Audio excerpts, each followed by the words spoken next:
In 2013, Japanese food was included in the UNESCO Intangible Cultural Heritage List. The broth is the foundation for the flavoring of Japanese food and is made by boiling foods such as kelp or dried bonito flakes. The broth contains an ingredient called umami. Umami is the fifth basic taste, following sweetness, sourness, bitterness, and saltiness.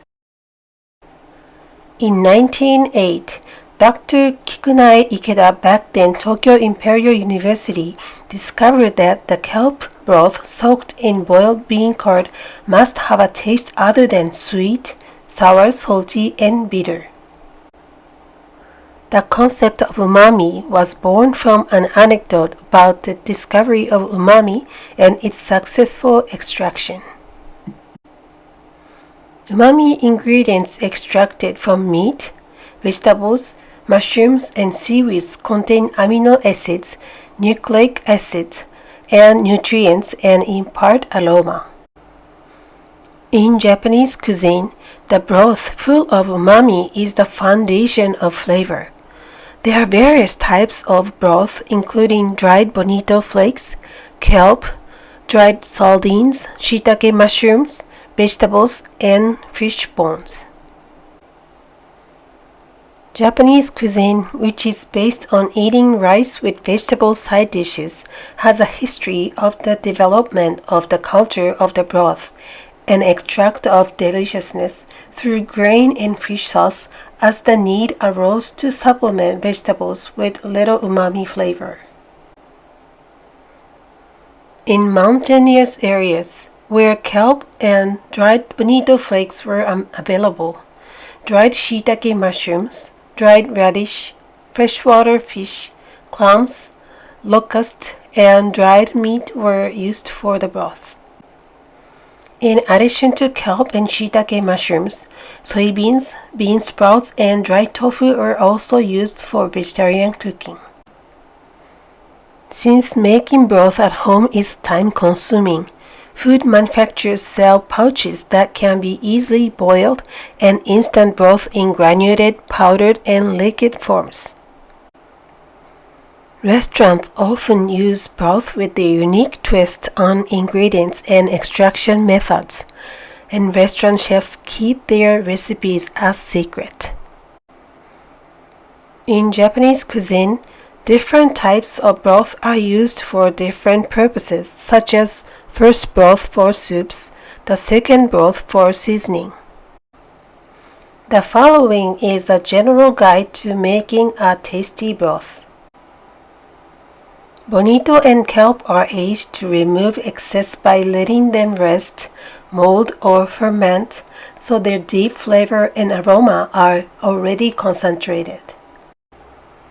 To avoid an unpleasant bitterness as much as possible, let's start with lukewarm water and pay attention not to boil it. Observe the bubbles.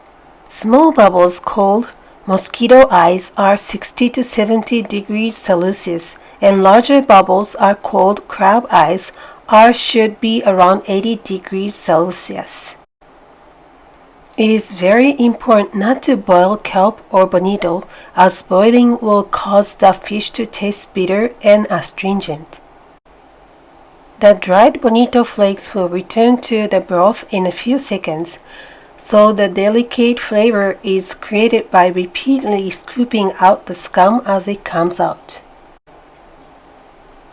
Observing the change in color of the dried bonito flakes, the reddish color disappears rapidly as the heat is turned on. Develop your sense of how to turn off the heat by watching the color. After turning off the heat, strain the flakes gently, but do not strain the hot flakes immediately. The flavor is still being extracted during this time, so check the changes in taste with your sense and find the right timing for your taste. It tastes great as it is, but you can add a little salt or soy sauce to make it even tastier, and enjoying the adjustment is one of the pleasures of taking broth. It enhances the original taste of the ingredients, increasing their richness and flavor, and allows you to enjoy a satisfying and tasty meal with less salt. In addition to the quality of the ingredients, the water used will also affect the flavor. For broth water, soft water is recommended over hot water for mineral water. Soft water has high extraction power and produces delicious broth. Hot water can remove the smell of meat and easily remove scum, but on the other hand, it also releases umami ingredients.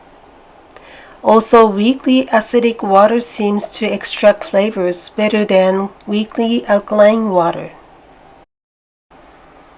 Broth residue can be used as it is. I recommend mixing it with vegetable salad, adding it to tofu, pasta, egg dishes, and rice, or mixing it with sliced vegetables to make a lightly pickled dish.